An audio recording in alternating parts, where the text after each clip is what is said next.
मुझे अंग्रेजी में जो फॉरेन ऑफिस का स्टेटमेंट है और हमारा पॉलिसी है इस दिन के मौके पे वो आपके सामने रखता हूँ.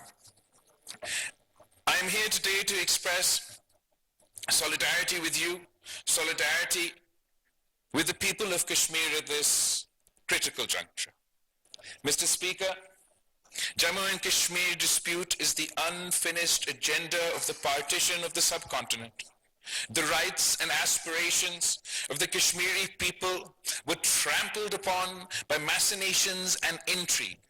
The territory of Azad Jammu and Kashmir, where we congregate today, was liberated at the cost of enormous sweat and blood. We have not forgotten the massacre of Muslims in Jammu region in 1947. They were among the first martyrs of your movement. Mr. Speaker, history cannot be changed.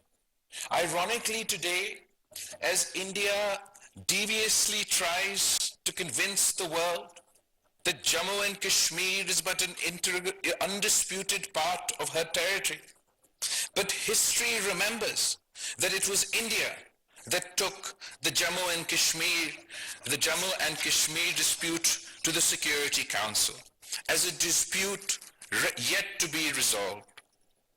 There, the disputed status of Jammu and Kashmir was internationally recognized, and it was decided that the final disposition of the state shall be made through a free and impartial plebiscite under the UN auspices. For more than 7 decades now, the Kashmiri people have been denied their inalienable right. Today, I ask the world if a country can be allowed to renege on its solemn commitments to the United Nations, break its own promises, and blatantly violate international law just because they want to. I must emphasize here that the commitments under the UN Security Council resolutions are sacrosanct. They are neither servile to the whims of a jingoistic political party, nor diluted by the passage of time. India's continued denial of the rights of the Kashmiri people is a wrongful, illegal act. No amount of diplomatic duplicity or Indian state-perpetrated terror can change this fact. India will have to fulfill its obligations to the Security Council by granting the Kashmiri people their lawful right to self-determination. Mr. Speaker, today, an occupied Kashmir has become an open prison, a prison where Kashmiri Muslims are forced to breathe fear, thousands of them killed, disappeared, or blinded, their lands grabbed, their properties confiscated or bulldozed, their culture disintegrated, their media muzzled. The occupying Indian forces run rampant with arbitrary detentions, torture, extrajudicial killings of Kashmiri Muslims. This mayhem continues under draconian laws allowing complete impunity for the Indian occupying forces. This wretched, perpetual and systemic Indian barbarism not just violates international law, it makes a mockery of the accepted norms of fundamental human rights. I ask those who champion the rules-based international order and place a premium on protecting and promoting human rights, how can they turn a blind eye to this savagery? It is indeed not wise to sacrifice these timeless principles for short-term interests. One cannot wax lyrical about international law and the United Nations Security Council resolutions in Europe, in the European context, and then turn a blind eye to the violation of the same international law in the Kashmiri context. Mr. Speaker, India's unilateral and illegal actions of August 5th, 2019 opened a new chapter of oppression. India's ultimate aim is to convert Kashmiris into a dispossessed and disempowered minority in their own land. The fresh delimitations, domicile certificates to millions of outsiders, and addition of millions of temporary residents to the voters' lists are part of a well-thought-out strategy to change Kashmir's demography and its political landscape.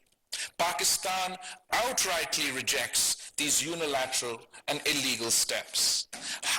How can the world be a silent bystander when a large country usurps the rights guaranteed by the Security Council and instead use brute force to suppress those rights? Isn't it the same world that is upholding these principles elsewhere while remaining completely oblivious to them in Kashmir? Mr. Speaker, as we speak, India is hosting the meeting of a tourism working group in Srinagar. Meetings of a consultative forum on youth affairs, Y20, has already been held in Jammu, Leh and Srinagar in the past few weeks. This is yet another display of India's arrogance on the world stage. Indian occupation of a territory that is recognized as disputed under international law.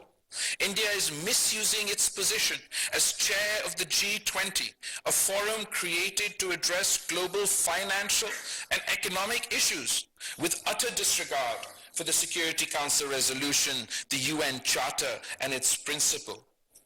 India's facade of normalcy in Kashmir is met by the harsh reality that occupied Kashmir remains one of the most militarized zones on the planet. Mr. Speaker, normal areas are not under siege by millions of troops. Normal areas are not operated under so-called governor's rule. Normal areas do not have unidentified graves and half windows. In normal areas, people are allowed to travel abroad, and journalists are free to report. How can India possibly claim that normalcy has returned to Kashmir?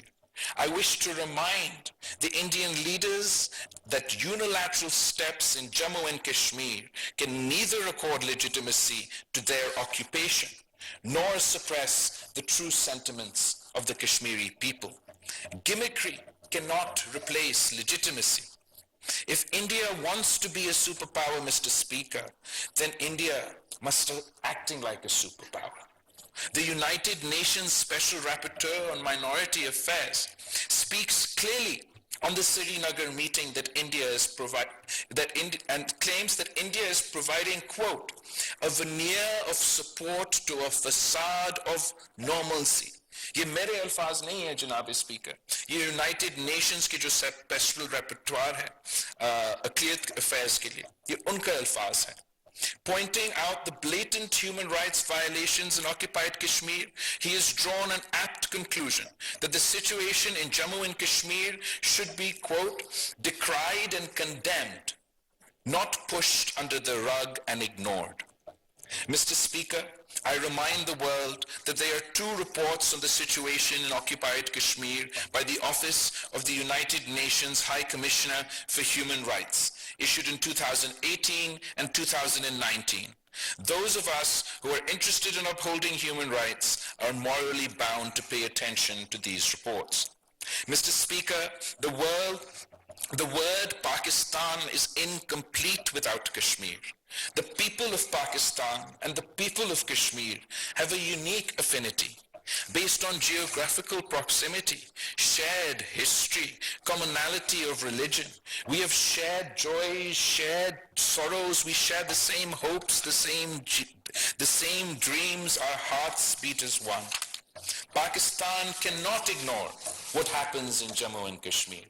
It is a party to the dispute.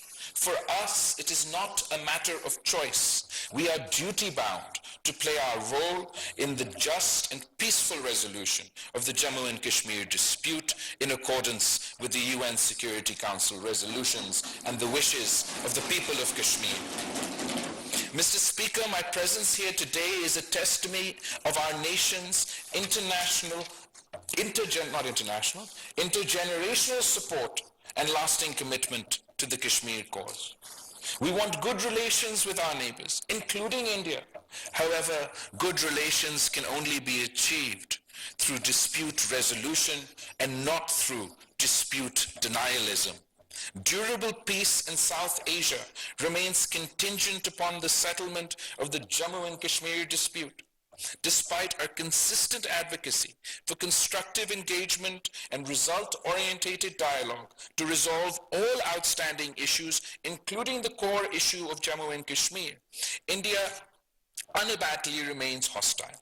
Its regressive actions have in fact further vitiated the environment, and the onus, therefore, remains on India to take the necessary steps to create an enabling environment conducive for a meaningful and result-oriented dialogue.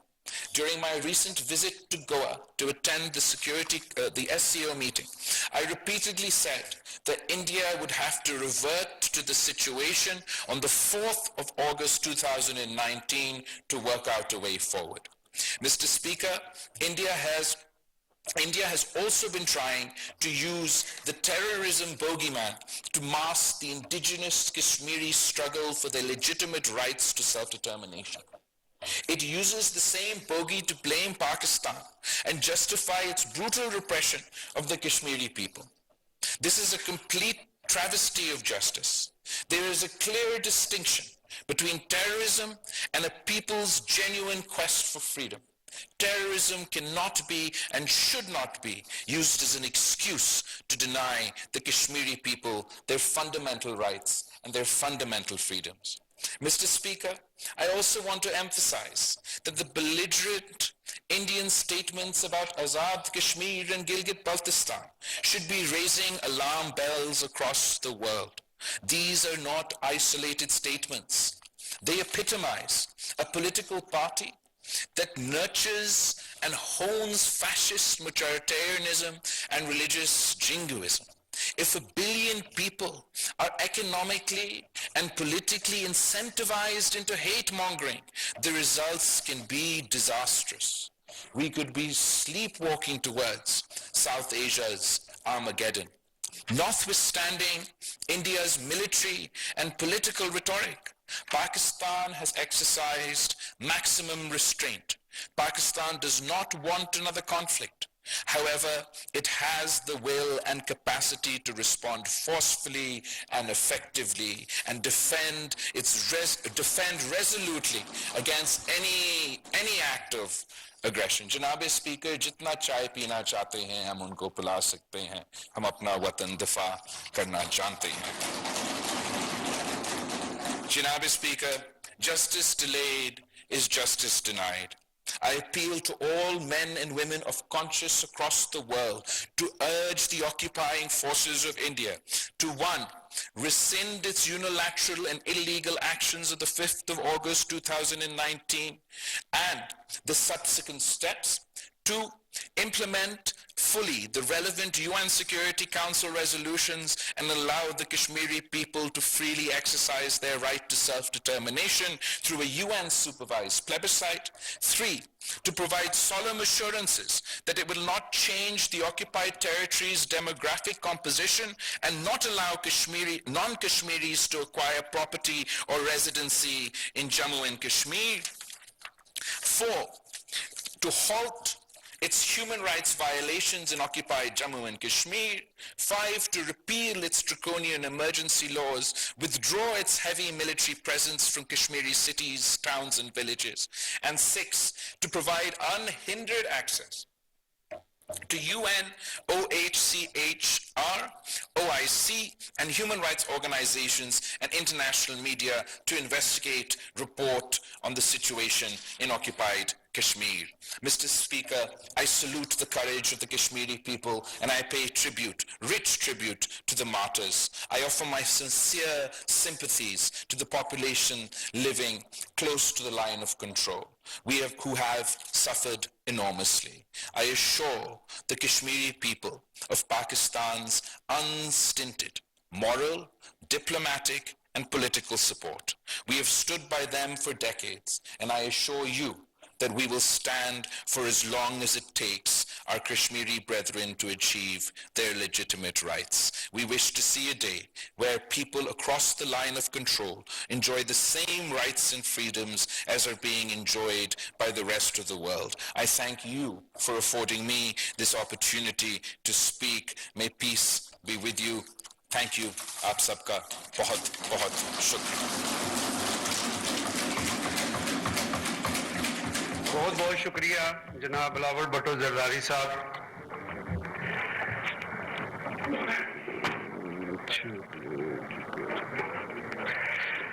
मैं सदर आज़ाद जम्मू व कश्मीर कानून साज assembly का इजलास आज बातारीख 22 मई वक्त 4:50 वज़ीर ख़ारिजा बिलावल भुट्टो